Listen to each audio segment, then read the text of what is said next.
do things every day that are designed to help us to achieve our potential. And a key set of skills that can help us are emotional health and well-being. Now, at a basic level, emotional well-being, as you know, refers to our ability to use our emotions in a constructive way to overcome challenges and barriers on a daily basis. Now, people with good emotional well-being are great at recognising their emotions. And because they can recognise their emotions, they're often very good at recognising how best to respond. And people with good emotional well-being are often also very good at staying emotionally healthy and have learned to develop healthy cycles and healthy habits of well-being in order to continue to achieve potential. But of course, this is much more difficult for people who experience symptoms of anxiety and depression. People with these conditions often experience a constriction in their emotional well-being, and the constriction is often characterised by a series of symptom clusters, symptoms of unhelpful behaviours, physical symptoms and unhelpful thoughts, which we all recognise because we all have various degrees of these conditions.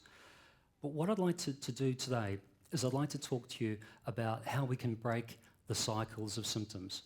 And what I'm going to do is I'm going to talk to you about a number of people we've worked with recently who have described quite powerful cycles but have learned ways to overcome them. And I'm hoping that you'll take something away from this talk, something that will resonate with you, something which you might apply in your own life over the next few days or next few weeks in order to help you on your journey. A starting point, though, is to talk about anxiety and low mood, and it's important to acknowledge that these are normal human emotions. They occur in response to change or loss or threat, and usually they indicate that there's something amiss, that we might need to do something different or change something around us. And because they're normal human emotions, they occur on the continuum from a healthy range to an unhealthy range. And when we talk about unhealthy or clinical symptoms, we're often talking about symptoms that have reached a point where they're sufficiently severe, sufficiently chronic, that they're actually affecting our day-to-day life.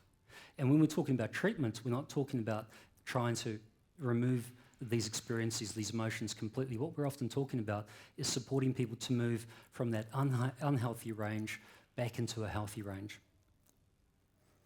Other things to note about anxiety and depression is that they're extremely common, given the fact that they represent extreme versions of normal human emotions. This isn't surprising. 1 in 5 people are affected every year in Australia. But what's also important to acknowledge is that the average age of onset is very young. The average age at which people develop anxiety is 13 years. Depression, it's 32 years. Now, this is important because it's at these times in our lives, these ages, when people are making enormously important decisions which are going to affect their lifespan trajectory. And these are decisions about employment and education, relationships. And as you can see, if these symptoms are present at an early age, they can constrict the options and the choices that people can subsequently have in their day-to-day life. Now, let me give you an example. The first person I want to talk about is Penny. Now, Penny presented to us with concerns about low mood and panic attacks, and most of us know what a panic attack is, but for those of you who don't, it's something akin to what I'm experiencing now. My heart's racing, I have a dry mouth, and yet I'm actually physically safe. What happens with people with panic attacks is that they experience these episodes at unusual situations or unusual moments, and they don't know what's going on, so naturally they assume that the worst, that is that they're actually probably having an unusual physical event which may result in death or something similar. Now, Penny presented to us because she was so sufficiently concerned by the panic attacks and they were having such a massive impact on her life that she wasn't able to finish her studies at university. Now, we asked Penny to reflect over a period of a week about her own cycle of symptoms. Initially, she wasn't able to identify any particular pattern to symptoms, but within a short period of time, she recognised that often what would happen is that she would walk into a certain situation or even be thinking about something, and she would automatically have a series of thoughts, unhelpful thoughts. I'm losing control, I can't cope. Before she knew it, this led to a racing heart, fast breathing, sweating, an intense series of physical reactions, which of course then triggered more thoughts. I'm going to have a heart attack. And naturally she thought, well, okay, I've had enough of this, I'm going to escape. And that's fine because that's a safety behaviour. We understand people need to stay safe. But the issue here and the problem here is that she would then start to avoid similar situations until eventually what she found is that this became a cycle of symptoms which was constricting her everyday life. The avoidance wasn't just about university, it was actually extending because the panic attacks were extending. And they were extending to other domains, her relationships, her friendships. She was finding that she was actually struggling to actually leave the house. And this isn't unusual for people who experience these kinds of symptoms. The second person I want to talk about is Elizabeth, who presented with a condition described as generalised anxiety, which is essentially excessive worry about health, about other people, worry about lots of things. We all can recognise people who have excessive worry. They worry about issues in many domains in their life. Now, Elizabeth's cycle of symptoms was different to Penny's in the sense that Penny's was situationally focused. The panic attacks occurred in certain situations. For Elizabeth, her symptoms were occurring all the time. She had a chronic level of tension. And because of that tension, she was actually physically experiencing headaches, upset stomach. And because of those kinds of symptoms, she was constantly seeking reassurance from friends and the medical profession. Now, I asked her about her background and she reported that over the previous probably 30 years, she'd visited her GP at least once a week and had seen a medical specialist at least once a month. So you can imagine the sheer number of visits she had had to medical professionals, the amount of money and time she'd spent, the number of serious medical interventions and invasive assessments that she would have had, the number of medications she would have been on. So the cycle of symptoms for Elizabeth was a bit different, but it was still significant in terms of her confidence, her ability to get on and be able to have a sense that she could change things for herself was severely limited. And her life again was constricted across and restricted across multiple domains.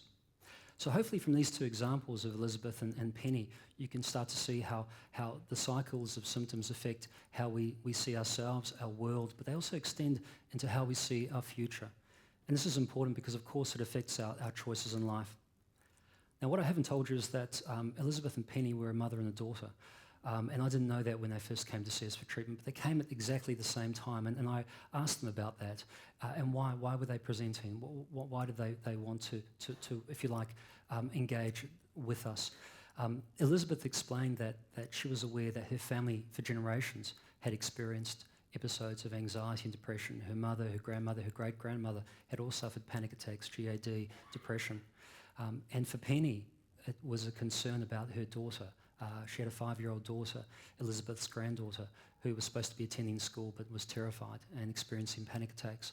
And look, it's enormously powerful and an absolute privilege being able to work with people in this context who have the courage to try to break cycles, not only in their own lives, but for their family, for future generations.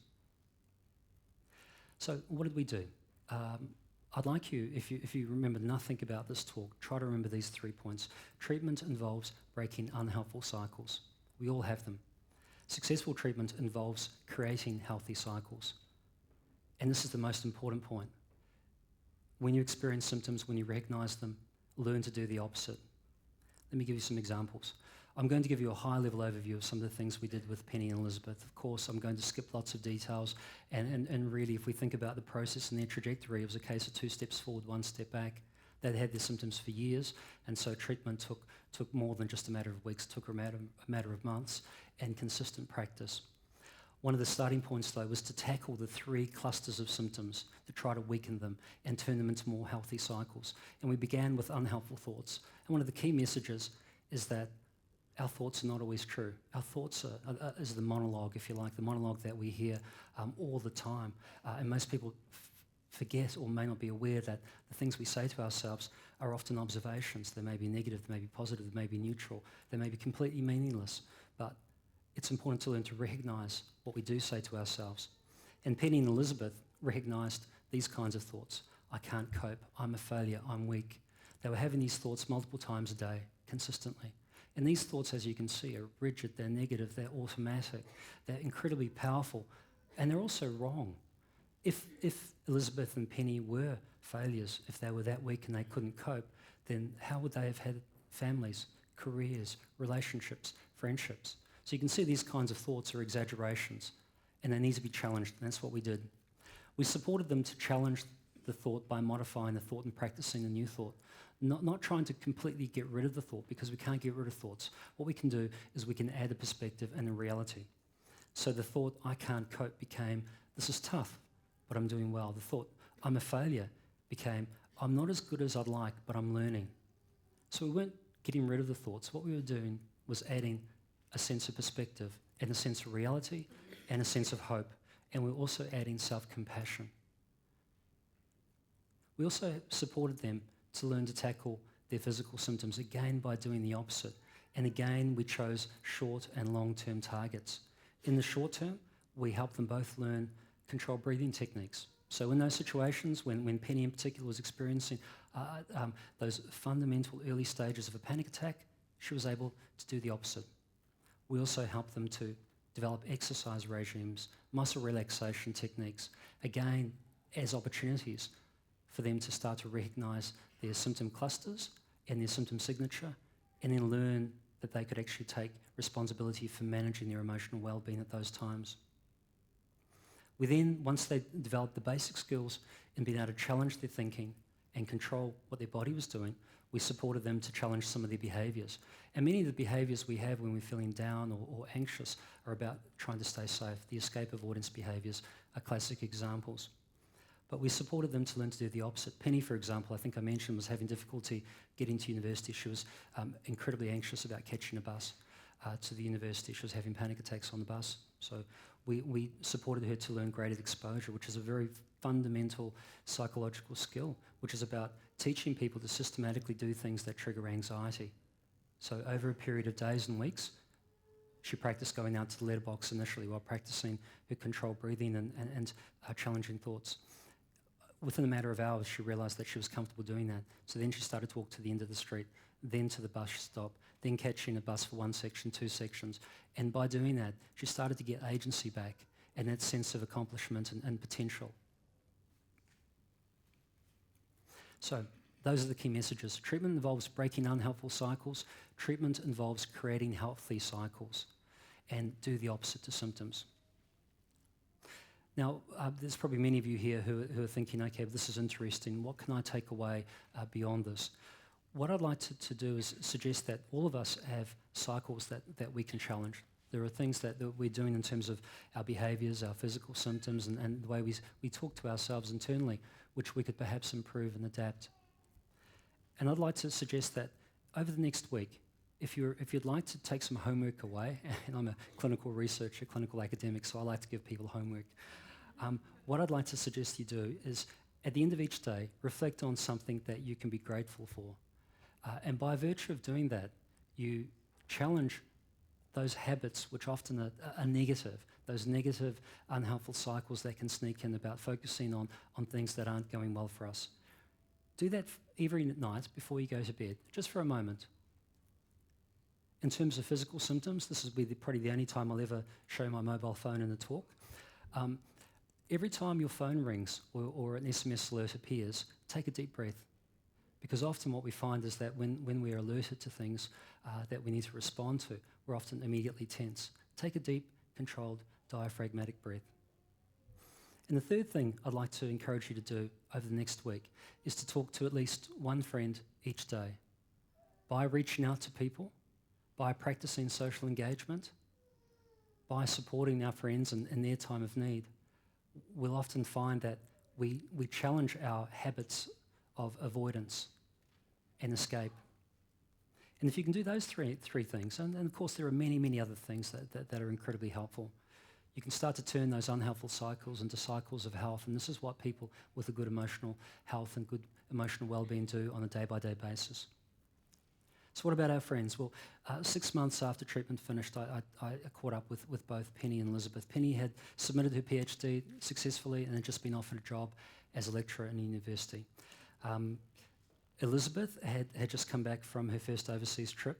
She went on a cruise, and she had wanted to go on the cruise ever since she was a little girl. And she said that for most of the cruise, she forgot that she had GAD, or generalised anxiety, and actually had a really good time. And the other good news with the family, of course, is that Penny's little girl was able to get to school quite happily as well. So, summary. Stress, anxiety, low mood are normal human emotions. Please break unhelpful cycles by doing the opposite. I'd love you to remember that. I'd love you to take that message away. And for those of you who recognise that there are times when things are tough, do seek help. Help is available.